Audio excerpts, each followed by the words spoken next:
할렐루야. 오늘도 행복한 예배의 자리에 나오신 우리 모든 성도님들을 주님의 이름으로 환영하고 축복합니다. 우리에게 진정한 행복이 되시는 그 예수 그리스도, 우리 아빠 아버지 되시는 하나님께서 오늘 이 자리 가운데 함께 하시고, 또 주님을 사모하며 주님을 구하며 나온 모든 이들에게 하나님께서 말씀을 통해서 또 예배를 통해서 큰 은혜 부어주실 줄 믿습니다. 우리 그 주님을 기대하는 마음으로 우리 다 같이 자리에서 일어나서 함께 찬양하며 주님 앞에 나아가겠습니다.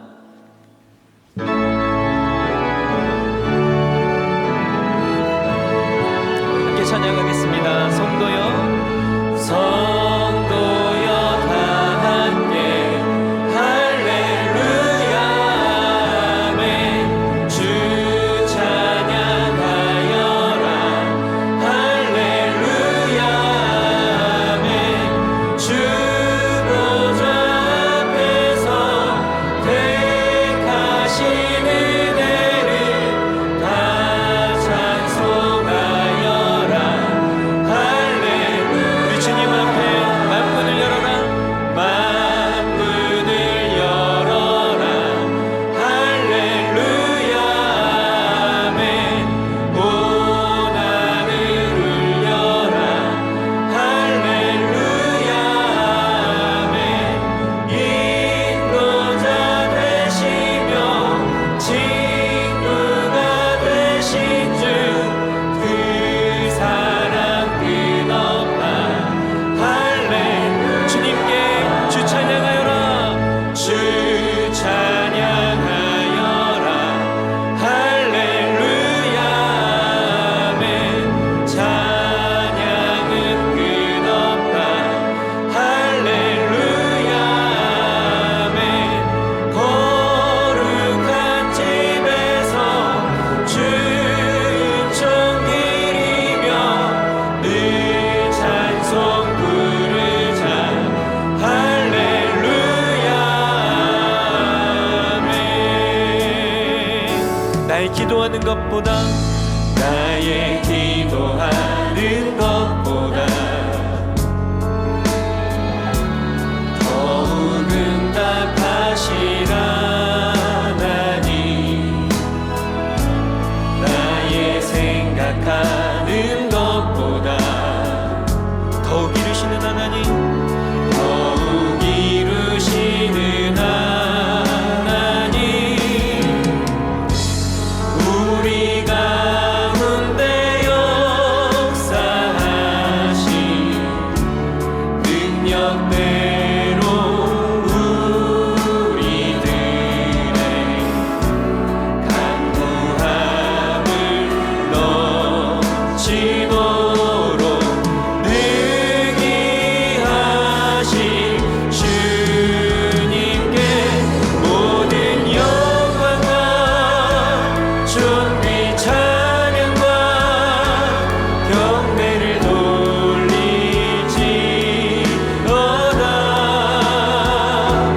모든 영광과 존귀 찬양과 경배를 우리 하나님, 그분을 바라보면서 다시 한번 나의 기도하는 것보다, 나의 기도하는 것보다 더욱 응답하실 하나님, 더욱 응답하실 하나님. 나의 생각하는 것보다 더욱 이루시는 하나님, 더욱 이루시는 하나님. 우리 가운데 역사하신 능력대로 우리들의 간구함을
영광 받으소서.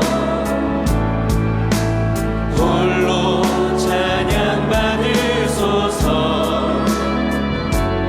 모든 이름 위에 뛰어난 그 이름, 온 땅과 하늘이 다 찬양해. 겸손하게 우리 무릎 꿇고,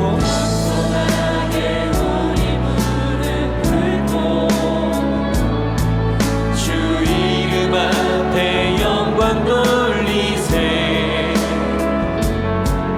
모두 절하세 독생자 예수. 우리 찬양받기 합당하신 그 주님 앞에 우리 온 마음을 다해 고백합니다. 모든 영광과 존귀와 능력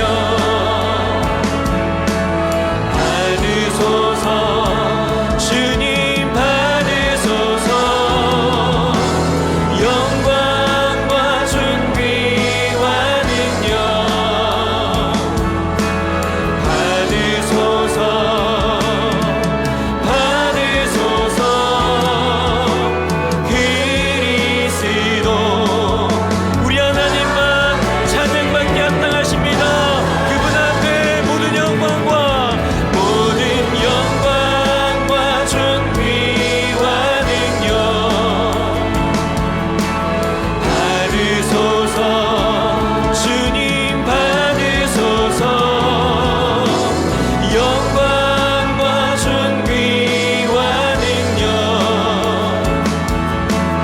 받으소서. 받으소서. 그리스도 살아계신 주님을 찬양합니다. 그리스도 살아계신 그리스도 지금도 우리와 함께 하시는 그 주님을 찬양합니다. 그리스도 살아계신 하나님. 할렐루야. 하나님께 영광의 박수를 올리겠습니다.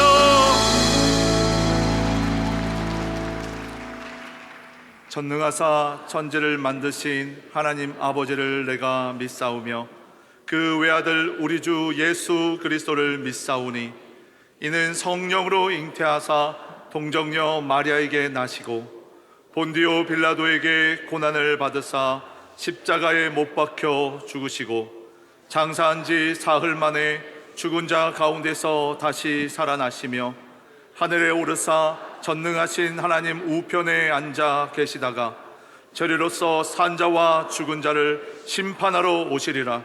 성령을 믿사오며 거룩한 공회와 성도가 서로 교통하는 것과 죄를 사하여 주시는 것과 몸이 다시 사는 것과 영원히 사는 것을 믿사옵나이다.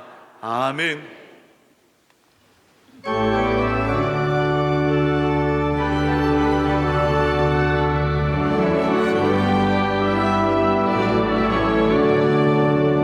예수를 나의 구주 삼고 성령과 피로써 거듭나니 세상에서 내 영혼이 하늘의 영광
전지전능하시고 자비로우신 하나님 아버지 은혜를 감사합니다.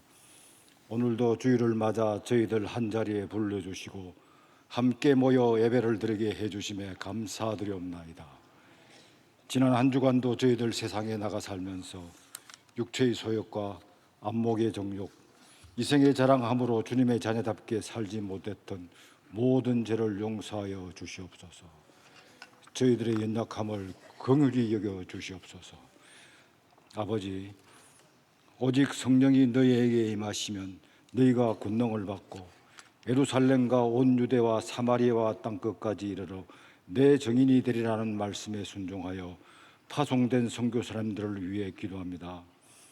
각 선교지마다 부흥이 일어나게 하시고 귀한 선교 사람들과 성도들의 건강과 안전을 지켜 주시옵소서. 그들을 위해서 헌신하는 자들이 날로 더하게 하시며 기도하는 제목마다 다 응답되고 필요한 부분들이 넘치도록 채워지게 하여 주시옵소서.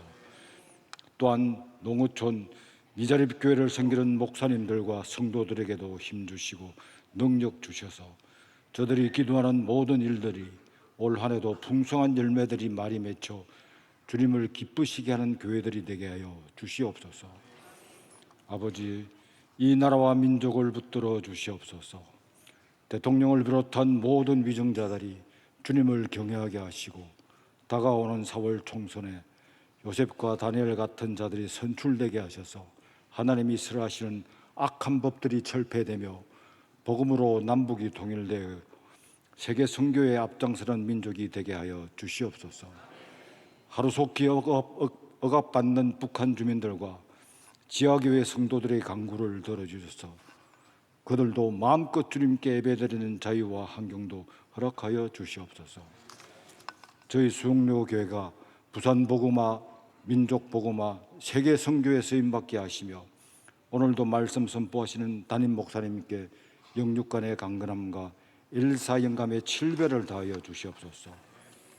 또한 저희 성도들 가운데 이 자리를 사모하지만 건강 문제로 참여하지 못하거나 삶에서의 어려움 혹은 여러 가지 문제들로 인하여 낙심하며 기도하고 있는 우리 성도들이 많이 있습니다. 그들이 믿음 잃지 않게 하시고 항상 기뻐하고 범사에 감사하며 쉬지 말고 기도하여 모든 기도 제목이 다 응답받고 전화위복이 되어 간증거리가 넘치는 삶이 되게 하여 주시옵소서. 우리들의 찬양을 기뻐하시는 주님, 호산나 찬양대의 찬양을 허명하여 주시고 드려지는 이 예배가 신령과 진정으로 하나님께만 영광을 올려드리는 예배 되게 하여 주시옵소서. 이 모든 것 감사드리며 모든 말씀 우리 주 예수 그리스도 이름으로 기도드리옵나이다. 아멘.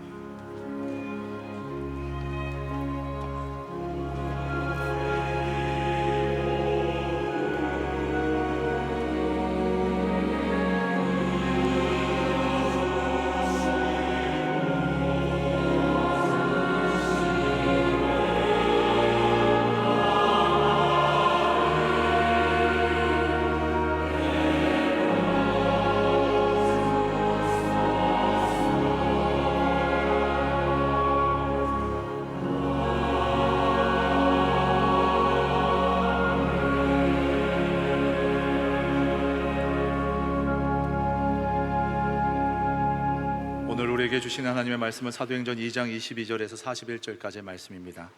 사도행전 2장 22절에서 41절까지의 말씀 신약 성경 188면에 있습니다. 사도행전 2장 22절에서 41절까지의 말씀을 제가 봉독해 올리겠습니다.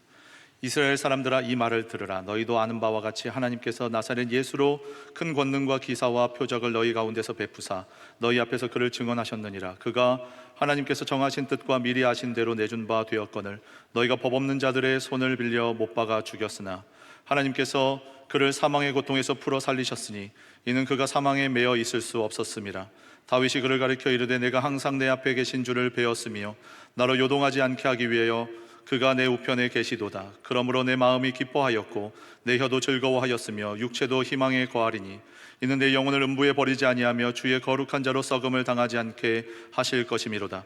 주께서 생명의 길을 내게 보이셨으니 주 앞에서 내게 기쁨이 충만하게 하시리로다 하였으므로 형제들아 내가 조상 다윗에 대하여 담대히 말할 수 있노니 다윗이 죽어 장사되어 그 묘가 오늘까지 우리 중에 있도다. 그는 선지자라 하나님이 이미 맹세하사 그 자손 중에서 한 사람을 그 위에 앉게 하리라 하심을 알고 미리 본고로 그리스도의 부활을 말하되 그가 음부에 버림이 되지 않고 그의 육신이 썩음을 당하지 아니하시리라 하더니 이 예수를 하나님이 살리신지라 우리가 다 이 일의 증인이로다. 하나님이 오른손으로 예수를 높이심에 그가 약속하신 성령을 아버지께 받아서 너희가 보고 듣는 이것을 부어 주셨느니라. 다윗은 하늘에 올라가지 못하였으나 친히 말하여 이르되 주께서 내 주에게 말씀하시기를 내가 내 원수로 내 발등상이 되게 하기까지 너는 내 우편에 앉아 있으라 하셨도다 하였으니 그런즉 이스라엘 온 집은 확실히 알지니 너희가 십자가에 못 박은 이 예수를 하나님이 주와 그리스도가 되게 하셨느니라 하니라. 그들이 이 말을 듣고 마음에 찔려 베드로와 다른 사도들에게 물어 이르되 형제들아 우리가 어찌할꼬 하거늘 베드로가 이르되 너희가 회개하여 각각 예수 그리스도의 이름으로 세례를 받고 죄 사함을 받으라. 그리하면 성령의 선물을 받으리니 이 약속은 너희와 너희 자녀와 모든 먼데 사람 곧 주 우리 하나님이 얼마든지 부르시는 자들에게 하신 것이라 하고 또 여러 말로 확증하며 권하여 이르되 너희가 이 패역한 세대에서 구원을 받으라 하니 그 말을 받은 사람들은 세례를 받음에 이날의 신도수가 3,000이나 더하더라. 아멘.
주보를 보시고 광고 참조하시기 바라고요. 우리 전도대 수련회가 있습니다. 많이들 참여하시기 바랍니다. 리딩 지저스 오픈 세미나 있습니다.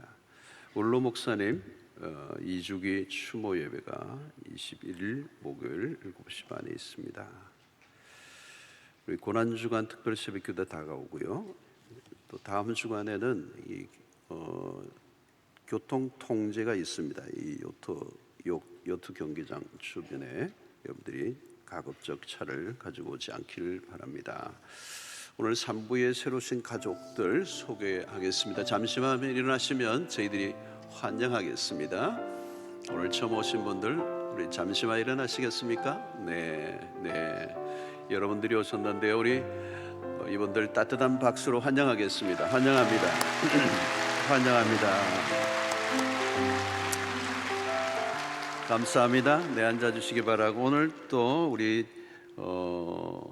53사단 예하 126여단 우리 박형철 대령님과 장병 70명 이렇게 우리 또 십자성교회 집사님들이 함께 예배드렸습니다. 오늘 여기 왔는데 환영의 박수하겠습니다.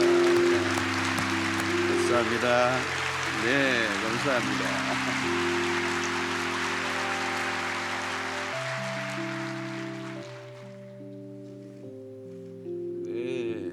예쁘게 하고 와서 96일 됐습니다. 네, 기도하겠습니다. 하나님 아버지 감사합니다. 아이를 주신 하나님, 생명의 주께로부터 왔음을 믿습니다. 주님이 주신 이 생명이 주 앞에서 아름답게 자라가게 하시고 주님의 영광을 드러내는 귀한 딸 되게 하여 주시옵소서. 이 가정에 복이 될 뿐만 아니라 열방의 복의 통로가 되게 하여 주시옵시고 주의 영광을 나타내기에 부족함이 없도록 진리로 거룩하게 자라가도록 보호하여 주시옵소서. 주님, 지혜와 명철을 더하여 주시고 또 건강하게 자라가도록 주님께서 복을 더하여 주시옵소서. 하나님 어디를 가나 사랑받고 인정받고 존중받는 인생 되게 하여 주시옵시고 무엇보다도 하나님으로부터 복을 받는 인생 되게 하여 주셔서 주의 영광을 나타내는 일평생 되도록 이 가정의 복이요 공동체의 유익이요 하나님의 나라의 귀한 제목 되게 해 주시기를 소원하오며 예수님의 이름으로 축복하며 기도합나이다. 아멘. 감사합니다.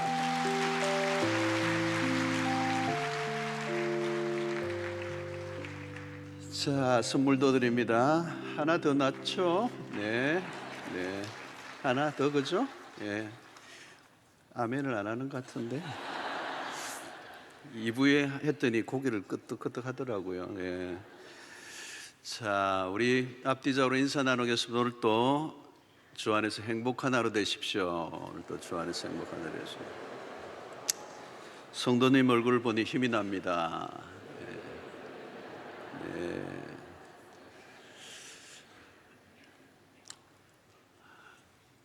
오순절에 성령 강림을 통하여 베드로가 새로워졌습니다. 이전의 베드로가 아닙니다. 그가 탁월한 설교자로 쓰여지고 있습니다. 그래서 오늘 지난주부터 오늘까지는 성령 충만한 베드로의 설교를 우리가 듣게 됩니다.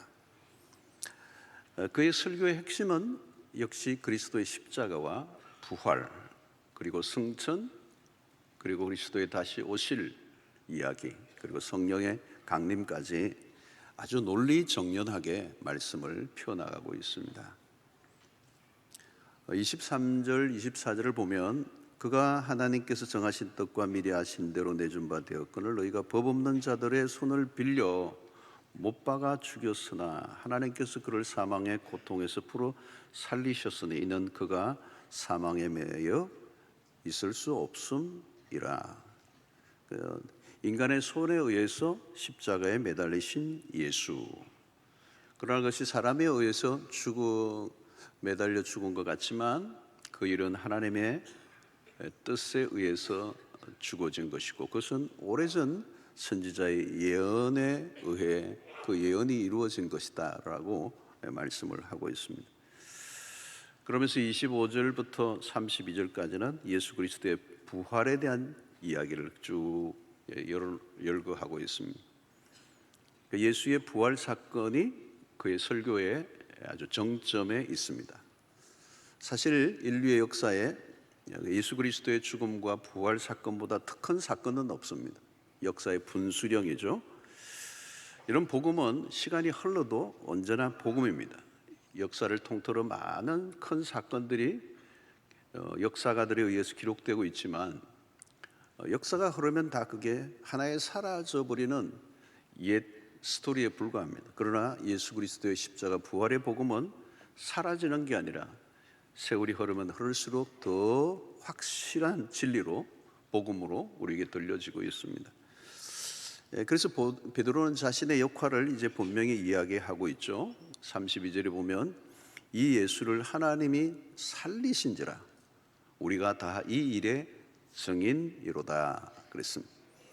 베드로는 오순절 강림 이후에 진정한 제자로 태어나고 성령 충만하면서 이제 복음의 증인으로 이제 외치고 있는데 이 내용들을 전체 보면 배운 것이 별로 없는 뭐 어떤 학문을 터득한 경험이 없는 베드로라고 보기에는 믿기지 않을 정도로 내용이 충실한 설교를 이제 하고 있는데 이 모든 것이 바로 성령의 충만함으로 인하여 일어난 결과일 것입니다.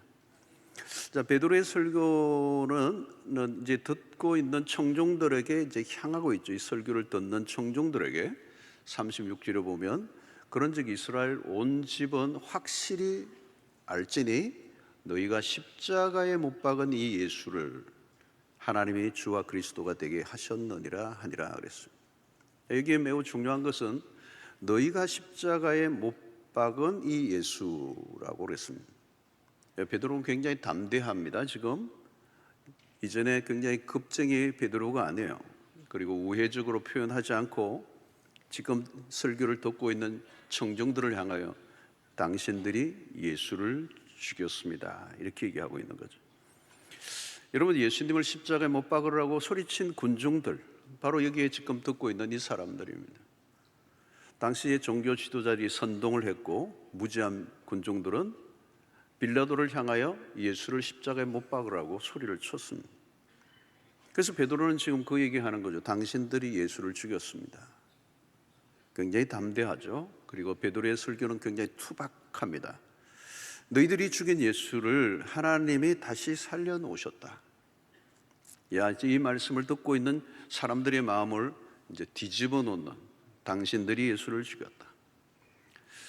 사실 이게 진짜 설교입니다. 현대 설교는 청중의 민감한 설교를 하려고 애를 쓸 때가 많습니다. 또 청중이 듣고 싶어하는 것에 집중하고 또 청중의 비에 맞춘 설교들이 많습니다. 또 설교자들은 설교를 듣는 청중의 마음이 상하지 않게 하려고 애를 씁니다. 그런데 지금 베드로에게는 그런 흔적을 볼 수가 없어요.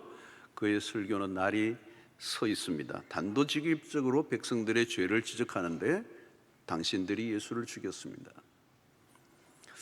여러분, 설교에서 매우 중요한 것은 인간의 죄를 지적하는 것입니다. 설교를 들을 때 우리의 허물과 죄가 드러나야 합니다. 왜냐하면 진리는 말씀에 비치기 때문에 그렇습니다. 빛이 비추어질 때 죄가 드러날 수밖에 없었습니다. 누가 예수를 죽였는가? 당신들이 예수를 죽였다. 이게 당신은 누굴까요? 좁게 해석하면, 적용하면 지금 설교를 듣고 있는 그 당시의 사람들이겠지만 이걸 확대하면 예수를 누가 죽였을까요, 여러분? 인류 역사의 모든 인간입니다. 하나님께 반역한 인류, 예수를 죽였다는 이 고발에 대한 반응이 딱 하나밖에 없어요. 내가 예수를 죽였는가, 죽이지 않았는가. 자, 근데 이 베드로의 설교를 들은 사람들 안에 반응이 일어납니다. 37절을 보면 그들이 이 말을 듣고 마음에 찔려 베드로와 다른 사도들에게 물어 이르되 형제들아 우리가 어찌할꼬 하거늘 그랬어요. 자, 여기에 우리가 눈여겨볼 대목은 그 말을 들을 때, 하나님의 말씀을 들을 때, 설교를 들을 때 마음에 찔렸다는 것. 자, 이 찔렸다는 이 말의 이 원어적 의미는 말 발굽에 땅이 움푹 파여진 상태를 두고 이 찔렸다는 표현을 쓰는 거예요. 칼에 찔렸다. 칼에 찔려서 몸이 이렇게 에어지면 굉장히 고통스럽죠.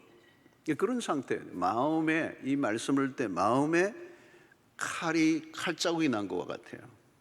심한 죄책감이 든 겁니다. 당신들이 예수를 죽였다는 이 말 앞에 마음의 고통이 찾아왔다는 거예요. 마음에 찔려. 자, 여러분, 말씀을 들을 때 우리 안에 이런 현상들이 일어날 수 있습니다. 십자가의 메시지가 그거예요. 십자가의 설교를 들으면 그 십자가 앞에 우리는 얼마나 심각한 죄인인가를 인정해야 합니다. 자신의 죄로 인한 몸서리 치는 자복이 있어야 되는 거죠. 십자가 앞에서 도망을 갈 수가 없는 거예요. 내가 예수를 죽였습니다. 아니면 내가 예수와 상관없습니다. 이 둘 중에 하나를 선택해야 돼요. 자, 여러분, 죄의 지적 앞에 아픔이 찾아올 때 도망가면 도망가면 안 되는 겁니다. 어떤 사람은 말씀을 들을 때 화가 난다고 그래요. 왜 분노하죠? 내 심기가 건드려진 거예요. 다르게 표현하면 내 죄가 건드려진 겁니다. 사람들이 대체로 병원에 가기 싫어합니다. 진찰을 하는 게 불편하기도 하고, 또 어떤 때는 옷을 벗어야 하기도 하고, 병을 찾아내는 것, 또 병을 인정하는 것, 이거 참 힘든 일이죠. 그런데 피할 수 없는 일이에요. 자존심 상해도 옷을 벗어야 되는 거예요. 자, 설교를 통해서 우리의 죄의 실체가 드러날 때가 있습니다. 자존심 상할 수가 있어요. 내가 누구인지, 내가 얼마나 심각한 죄인인지를 알려줄 곳은 교회밖에 없습니다. 교회가 아니면 어디에서 죄를 지적할 수 있겠습니까? 세상은 이 자존심을 북돋아 주려고 노력을 하죠. 멋진 강좌 돈을 내고 듣고 우리의 자존감을 살려주고, 그때는 기분이 좋을 수 있어요. 여러분, 때로는 교회마저도 자존심을 세워주는 일에 열심일 수가 있습니다. 설교자들이 그렇게 허약하면 이 성도들이 듣기 싫어하는 말을 하지 않으려고 해요. 이렇게 포장을 해주고 이렇게 마사지를 해주는 그런 것처럼 마음이 편안하게 해주는, 기분이 상하게 하면 다음 주로 안 나오실 거 아니에요. 그래서 그러나 오늘 이 베드로의 설교에서 매우 중요한 것은 마음에 찔렸다는 거죠. 십자가 앞에 당신들이 예수를 죽였습니다. 아주 둔탁하지만 아주 강렬하게 이런 것입니다. 그래서 마음에 찔려 우리가 어찌할꼬.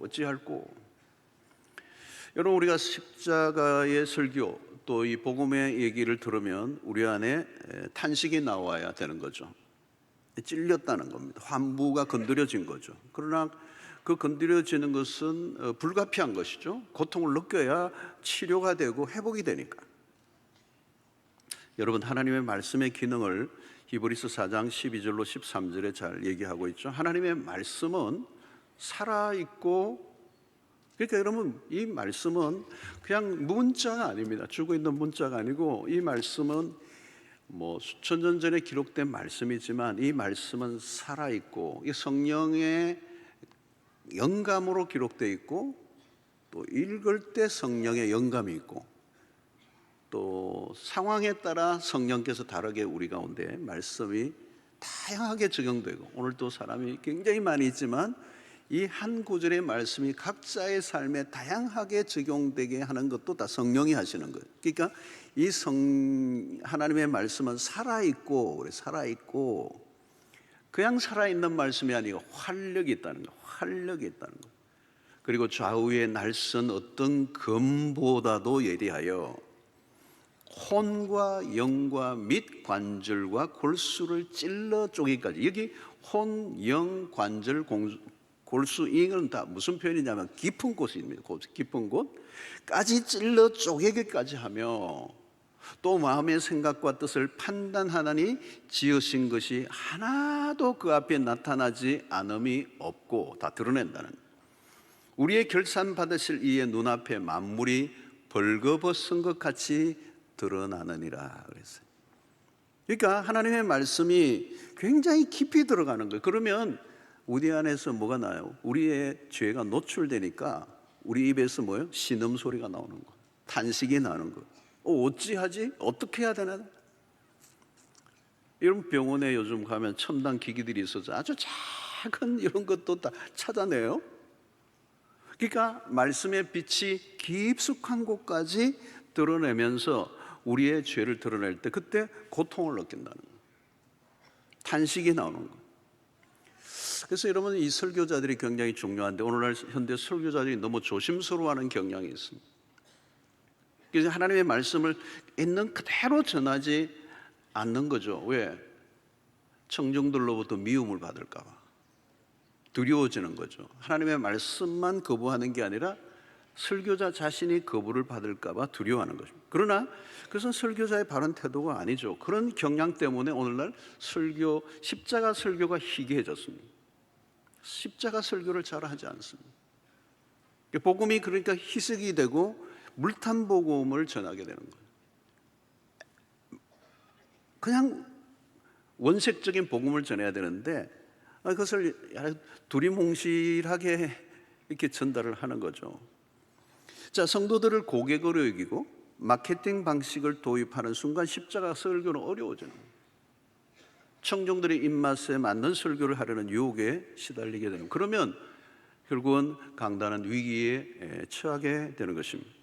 자, 십자가 부활의 복음이 아닌 다른 것들이 강단에 외쳐지게 되면 결국은 교인을 고객으로 만들고 고객이 된 성도는 왕이 되고, 그러면 성도들의 그 눈초리 그리고 그 요구에 마음이 흔들리는 설교자가 될 수밖에 없는 것입니다. 그런데 지금 베드로는 굉장히 담대합니다. 원색적으로 십자가를 전하고 있어요. 청중의 눈치를 보지 않습니다. 듣는 사람이 불편한 거 아닌가, 이게 관심이 없어요. 베드로는 지금 백성들에게 민감한 설교자가 아니고 하나님에게 민감한 설교자로 십자가만이 죄인을 구원하는 유일한 길임을 알고 예수 그리스도의 십자가를, 도를 지금 성도들에게, 그 듣는 청중들에 전하고 있는 거예요. 사랑하는 성도 여러분, 십자가 부활의 복음은 시공간을 초월한 메시지, 시대를 뛰어넘어 구원으로 이끄는 메시지는 십자가밖에 없습니다.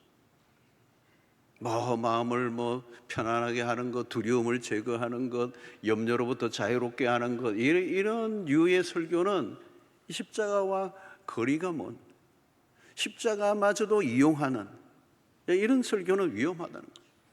그런데 문제는 청중과의 암묵적 거래가 일어날 때 성도들의 기호에 맞는, 성향에 맞는 그 원하는 것에 만족시켜 주려고 하는 설교를 하다가 보면 이제 곁길로 빠지게 되는 것입니다. 그런데 여러분, 자, 베드로의 설교와 다르게 스데반 설교를 보면요, 스데반은 나중에 우리가 다루겠지만 스데반 설교는 굉장히 설교학적인 관점에 보면 베드로의 설교보다 더 탁월한 설교를 했어요. 그런데 스데반은 설교를 하다가 돌에 맞아 죽습니다.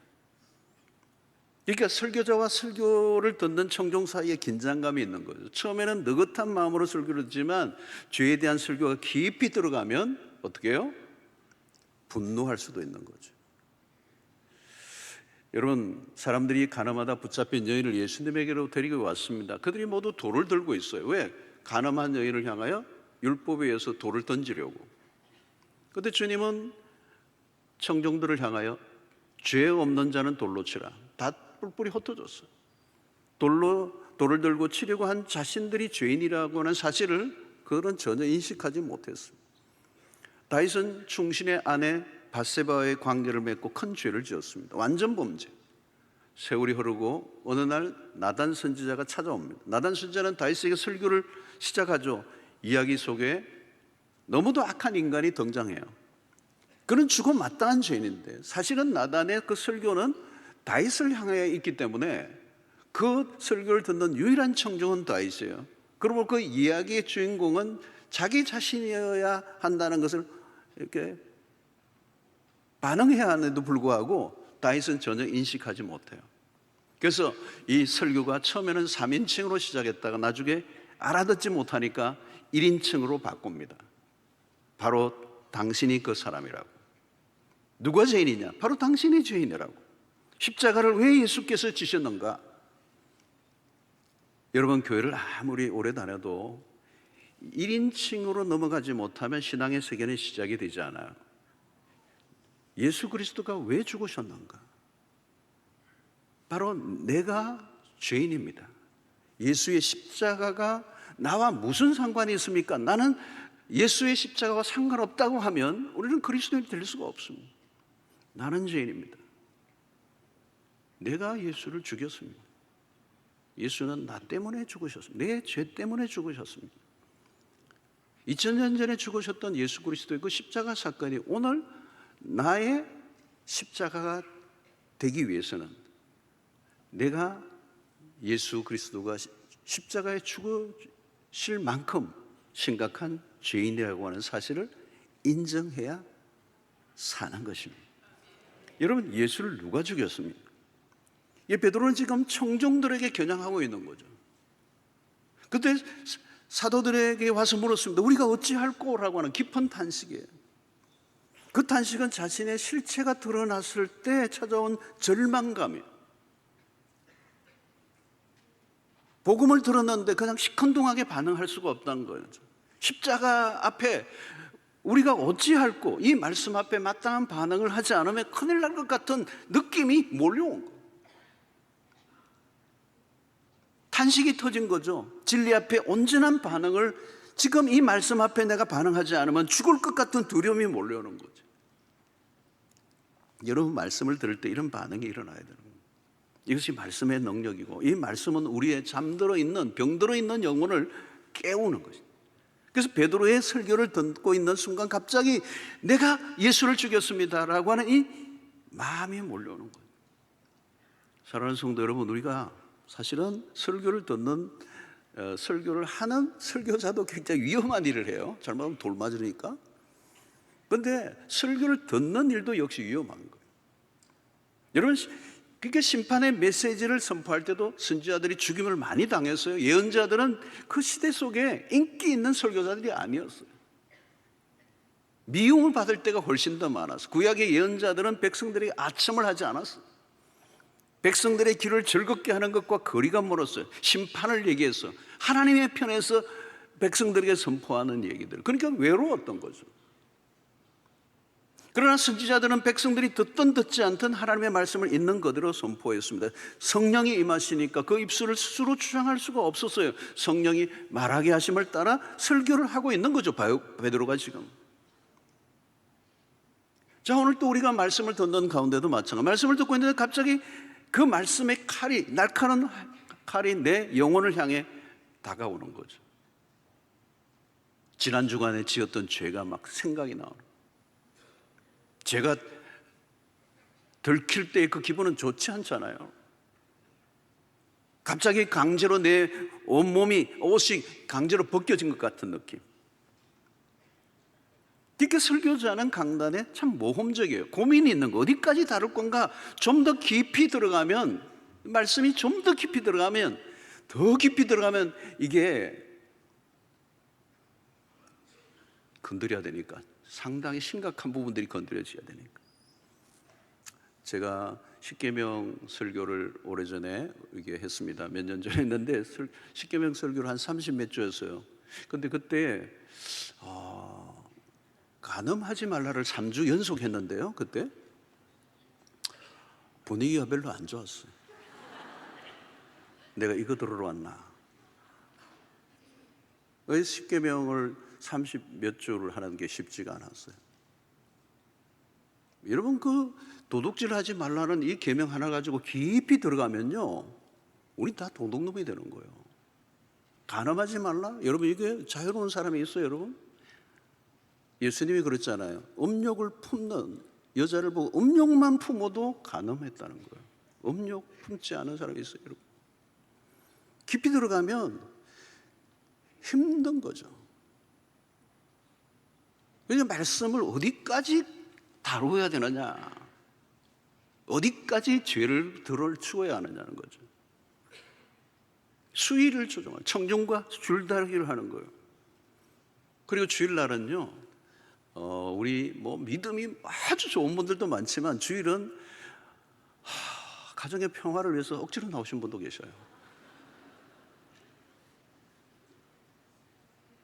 그러니까 죄를 깊이 다루면 다음 주 안 나오실 분도 계세요. 그러니까 저는 이제 그분이 다음 주도 나오게 해야 될 거 아니에요. 여러분, 죄를 지적하는 이유는 뭘까요? 죄를 고발하는 게 목적이 아니에요. 마귀도 죄를 덜치워내죠. 근데 이유는 마귀는 죽이려고, 정죄하려고. 그러나 복음 안에서의 죄는, 복음이 들어갈 때 우리의 죄에 드러내는 것은 우리를 살리려고. 여러분, 병원에 가서 그 병을, 그 원인을, 암덩어리를 찾아내는 것은 여러분 그걸 죽이려고 하는 게 아니죠. 그 찾아내서 그 사람을 살리려고. 죄가 지적되었을 때 나는 어떻게 해야 되느냐는 거죠. 내가 어찌할 거라는 거죠. 십자가 앞에 내가 어찌할 거, 내가 예수를 죽였다는 거죠. 그걸 인정하는 거잖아요. 지금 이제 오순절의 성령의 역사가 일어나면서 하나님이 지금 하시려고 하는 건 뭐냐? 이제 구원의 역사를 일으키기 위해서, 백성들을 돌이키게 하시기 위해서 하나님이 구원의 문을 활짝 열어놓으신 거죠. 그래서 베드로가 지금 설교를 하는데 그 설교 속에 성령이 친히 개입하셔서 백성들 안에 자기들이 예수를 죽였다는 걸 상상하지도 못했는데 그 말씀을 듣고 있는 가운데 성령이 사람들의 마음의 문을 활짝 열어 깨닫게 하심으로, 아, 그 예수가 내 죄 때문에 죽었구나, 내가 죽였구나, 내가 죽을 죄인이구나. 그럼 나는 어떻게 하냐, 어떡하느냐라고 하는 절망적인 상태에 있을 때 사도들에게 물었을 때 베드로가 명확하게 답을 해주는 거예요. 그게 뭐예요? 38절의 말씀.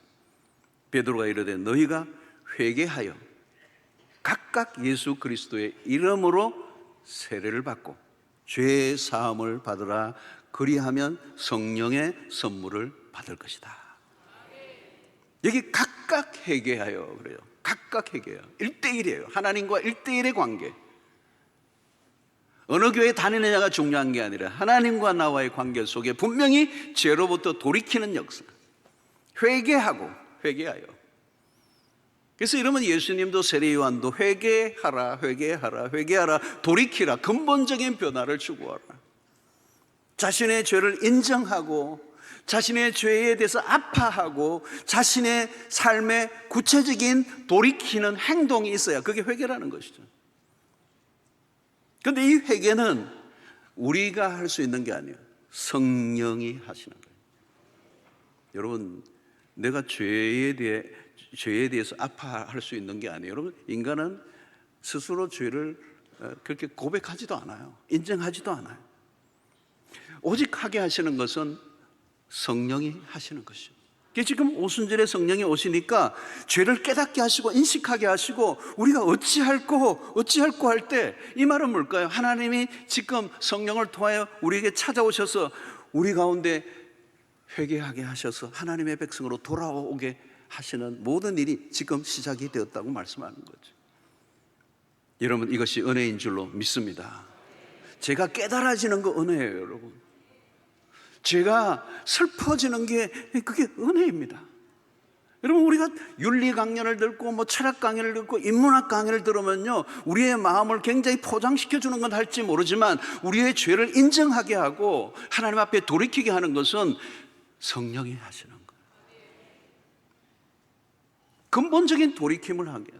그냥 뭐 울고 불고 하는 감정적인 것만으로 끝나지 않고 진정한 회개는 성령이 하게 하시고 돌이키게 하시는 것입니다. 자, 그리고 회개하고 예수의 이름으로 세례를 받으라. 예수의 이름으로 세례를 받으라. 이러면 세례를 받는 일은 너무도 중요하죠. 죄의 용서함을 받고 새 사람이 되라는 거예요. 물세례만이 아니라 성령의 세례를 받고 마치 강물에 온몸이 담구어진 것처럼 내 삶을 온전히 하나님께 내어 맡겨라는 거죠. 내 삶을 내가 주장하는 것이 아니라, 여러분, 그 세례는 사실은 우리는 이제 이렇게 접례로 하는데 이제 요단강에 그 세례를 물에 완전히 푹 담그는 거잖아요. 요즘 침례교회들은 물이 이렇게 있어요. 이거 완전히 담궈 버려요. 그거 좋은 것 같아요. 우리는 이렇게 이렇게 물로 살짝 하고 마는데 원래는 오리지널을 물로 한 거예요. 해운대 같은 데 바다 가서 그냥 리얼하게 하면 좋을 것 같아요. 그거 하면 좋을 것 같아요. 장로구결은 못 하는데 어떤 분은 좀 고집 센 분은 내가 좀 더 눌러버리고 조금 푹 좀 잠그도록 막 올라가려고 그러면 조금 더 죽어야 돼 그러고 이제 이렇게. 여러분, 물에 들어간 상태는 뭐예요? 수동태예요. 내 삶을 내가 주관하는 게 아니라 하나님이 주관하시는 삶. 옛 사람은 죽고 새로운 피조물로 거듭나는 것. 그래서 세례는 하나님의 자녀가 되고 그리스도와 온전한 연합이 되는 것. 그 빛이 들어온 거죠. 죄가 무엇인지 보입니다. 더 이상 악한 길로 돌아갈 수 없는, 그래서 온전한 회개를 하고 회개한 자에게 세례를 베풀고 그 세례 받은 자에게 뭐요? 성령을 선물로 주시니 그랬어요.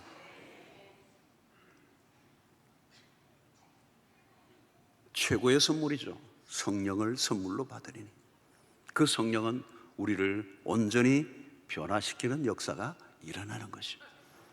성령의 역사가 일어나야 죄에 대한 태도가 바뀌고, 성령이 내 안에 오시니까 그 죄에 대해서 우리는 민감해지기 시작하고, 작은 죄 앞에서도 주님 앞에 회개하는 영이 우리 안에 살아 있는 것입니다. 자, 그러면서 무슨 일이 나죠? 그때 41절에 보니까 그 말을 받은 사람들은 세례를 받음에 이날의 신도의 수가 3,000이나 더하더라고요. 120명이 3,000으로 뛰어버렸습니다. 기적이 일어났습니다. 하루에 3,000명이 예수를 믿고 세례를 받았다는 거, 상상할 수 없는 일. 여러분, 이것은 그냥 억지로 만들어낸 통계가 아닙니다.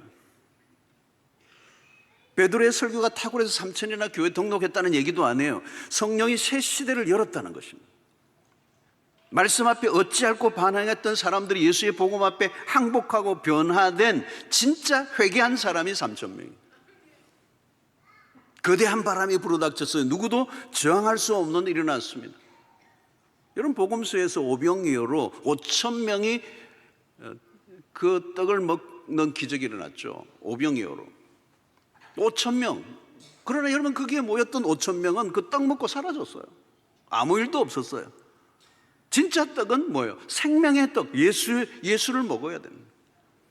그 일이 지금 일어난 것이죠. 하나님의 생명의 떡.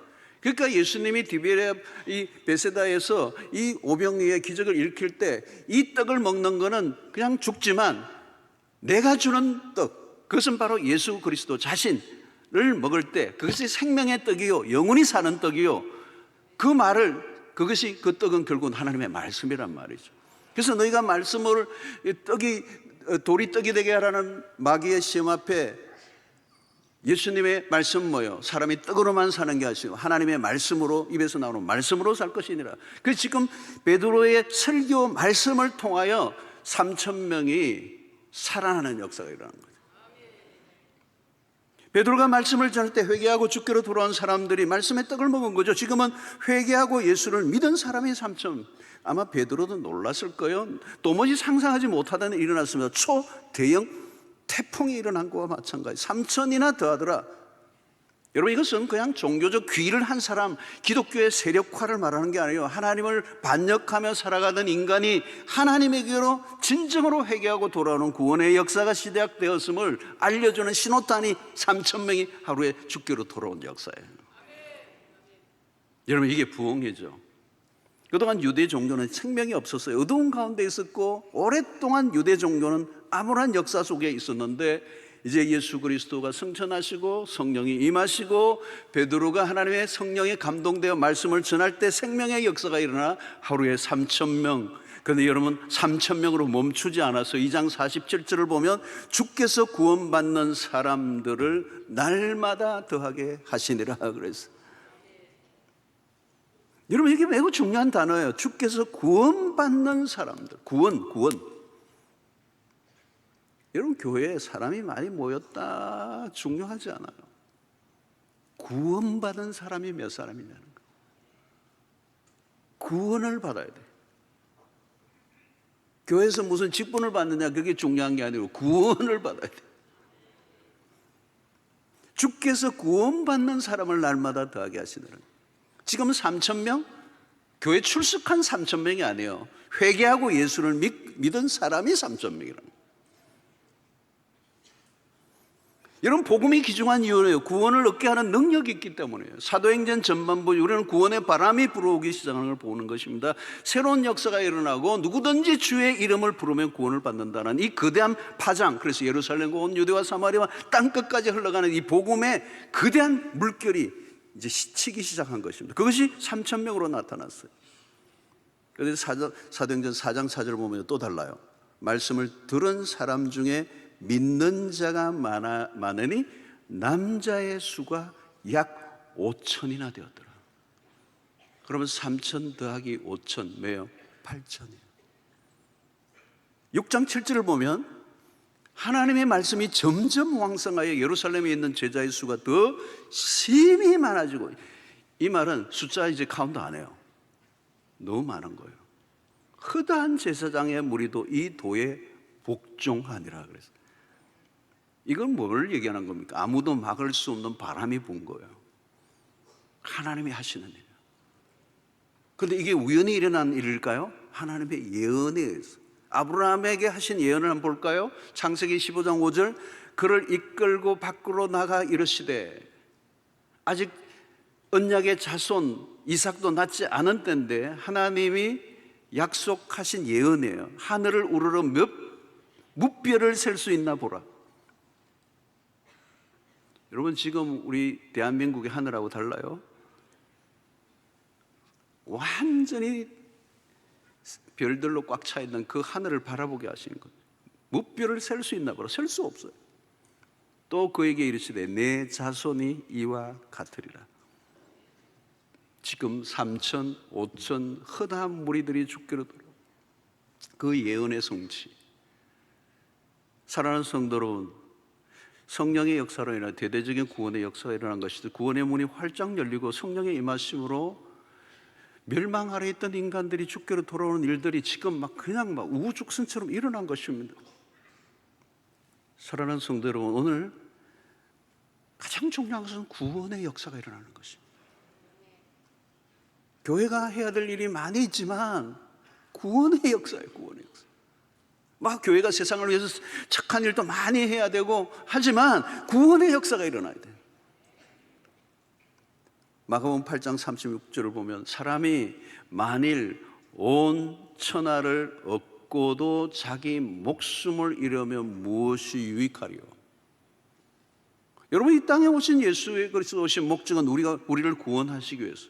인간은 근본적으로 심판 아래 있고 본질상 진노 아래 있고 절망적인 상태에 있고 소망이 없고 인간은 스스로 구원을 얻을 길이 없고 오직 예수에게만 생명이 있습니다. 요한복음 10장 10절을 보면 내가 온 것은 양으로 생명을 얻게 하고 더 풍성히 얻게 하려는 것이라. 예수 그리스도가 오신 이유는 생명을 얻게 하고 더 풍성히 얻게. 생명이에요. 생명. 여러분, 이 세상은 생명이 없어요. 사망의 권세 아래 있습니다. 죽음의 두려움 속에 사로잡혀 있습니다. 스스로 그 죽음의 권세에 풀려 자유케 될 수 있는 사람은 아무도 없습니다. 여러분, 이 세상은 근본적으로 그런 의미에서 우울해요. 왜? 사망의 권세가 사로잡고 있기 때문에, 죽음의 지배 아래 있기 때문에. 주님은 우리를 살리려고 오셨습니다. 영생을 주시기 위해서 오셨습니다. 성령은 살리시는 영이에요. 예수 그리스도 안에 생명이 있습니다.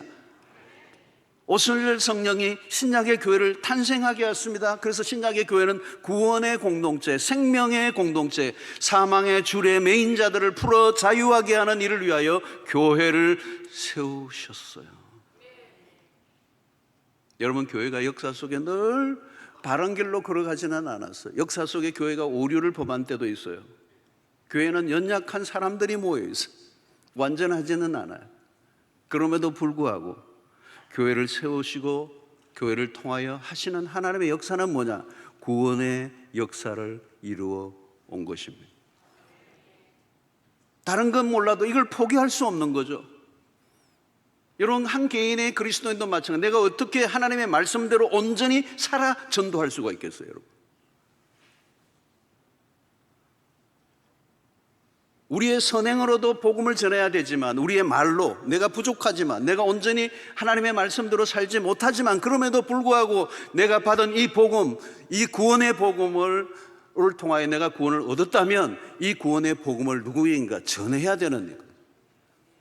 그 사명은 우리가 포기할 수 없다는 것입니다. 교회도 마찬가지. 역사 속에 허약한 모습을 보이고 온전하지 못한다 할지라도 그럼에도 불구하고 교회는 예수 그리스도의 십자가를 통한 구원의 복음을 선포해야 됩니다. 사랑하는 성도 여러분, 지금은 시간이 굉장히 빠르게 흘러가는 마지막 때를 살고 있습니다. 우리만 모여서 예배를 드리고 끝나면 안 돼. 우리의 만족만을 끝나면 안 되는 것입니다. 그래서 사도행전에 지난 주일날 설교했던 건 뭐예요? 여러분, 베드로에게 주셨던 하나님의 말씀은 뭡니까? 말세의 모든 남종과 여종에게 내 영을 부어주겠다는 것. 자녀들 예언하고 젊은이들은 환상을 보고 늙은이는 꿈을 꾸는 모든 세대가 함께 일어나 하나님의 나라의 말을 전해야 되는 이유는 이제 그 구원의 날이 가까워져 왔기 때문에. 예수, 그분에게만 구원이 있습니다. 그분에게만 능력이 있습니다. 그래서 구원받는 사람을 날마다 더하게 하시니라.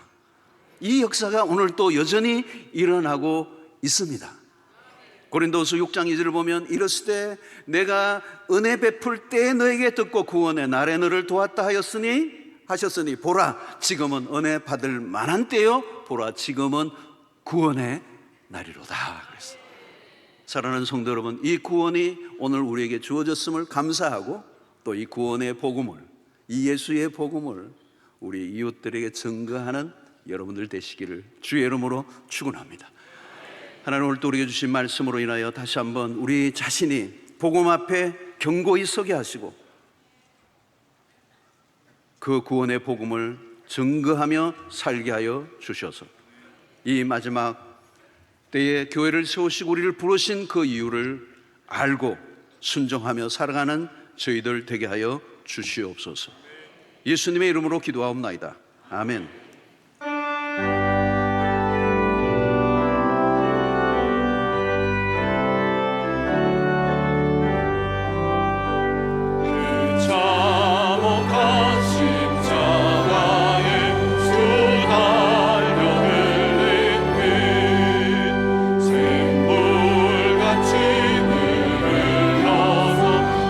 씻어주시네.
사랑하는 주님, 감사합니다. 이 시간 귀한 물질을 구별하여 주의 손에 올려드립니다. 하나님 나라와 복음을 위해서 귀하게 쓰여지게 하시고 드린 손길들마다 하나님 기억하셔서 우리의 모든 생업에 복을 주시며 하는 일들마다 잘되게 하셔서 나누고 베풀고 주님의 선한 역사에 드리고도 남게 하여 주시옵소서. 하나님, 우리의 삶의 현실 안으로 들어갈 때 우리가 감당하기 어려운 문제들을 만날 때가 한두 번이 아닙니다. 하나님, 인생의 위기를 맞고 벼랑을 끝에 서고 때로는 인생의 바닥을 칠 때가 있습니다. 아무리 돌아보아도 답이 없을 때가 있습니다. 하나님, 오직 하나님만이 우리의 삶의 구원이시요 소망이시요 능력이시요 회답이 되실 줄로 믿습니다. 하나님, 우리가 세상의 것들을 붙들지 않게 하시고 가장 어려울 때 주님 의지하며 바라보게 하여 주시옵시고 고난의 순간 우리의 시선을 오직 하나님께로만 고정하게 하여 주셔서 주님께서 우리의 삶의 모든 피난처가 되시고 우리의 구원의 방주가 되셔서 그 환난 날에 우리를 건지시는 그 능하신 손에 붙잡힌 바 되는 저희들 되게 하여 주시옵소서. 오늘도 우리의 고민과 아픔과 염려와 근심 다 주님 앞에 올려놓게 하여 주시고 주님의 그 선하신 역사를 기대하며 믿음으로 잠잠히 나아가는 저희들 되게 해 주시옵소서. 오늘 또 살아계신 하나님, 우리의 삶 속에 기적을 보여 주시옵시고 하나님, 도무지 설명할 수 없는 역사들을 허락해 주셔서 하나님 앞에 영광되는 저희들의 삶이 되게 하여 주시옵소서. 전화위복의 역사가 일어나게 하여 주시옵시고 반전의 역사가 일어나게 하여 주시옵시고 안 되는 것들이 되는 역사가 일어나게 하여 주셔서 하나님 앞에 영광 돌리는 한 주 되게 해 주옵소서. 오늘 또 처음 나온 우리 귀한 가족들 한 분 한 분을 축복하시고 예수 그리스도 안에서 참된 자유를 누리고 기뻐하며 승리하는 인생 되게 하여 주시옵소서. 교회를 위해 수고하는 일꾼들에게 힘 주시고 감당할 수 있는 은혜도 허락하여 주시옵소서. 하나님, 흩어져 있는 백성들 군대로 유학으로 출장을 어디에 있든지 주님 눈동자처럼 보호하여 주시옵소서. 이제 세상을 향하여 나가는 주의 백성들의 발걸음을 인도하시고 오늘 한 주간에 우리의 삶 가운데 주의 권능의 오른팔을 펴셔서 주의 은총의 옷깃으로 덮어주심으로 모든 위험한 상황으로부터 악한 인간으로부터 그리고 원수마귀 마귀로부터 우리를 보호하여 주셔서 백전백승 승리하며 한 주간 살아가게 하여 주옵소서. 예수님의 이름으로 기도하옵나이다. 아멘. 이제는 우리 주 예수 그리스도의 놀라우신 은혜와 하나님의 크신 사랑과 성령의 교통하심이 오늘 또 우리의 죄인됨을 고백하고 예수 십자가 붙들고 구원 얻은 하나님의 백성들, 이제 우리를 통하여 또 다른 사람들 구원에 이르도록 하는 일에 우리의 삶을 드리고 복음의 나팔수로 살아가기로 결단하고 돌아가는 주의 백성들 머리 위에 지금부터 영원토록 함께 있을지어다. 아멘.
주간 승리하시기를 바랍니다.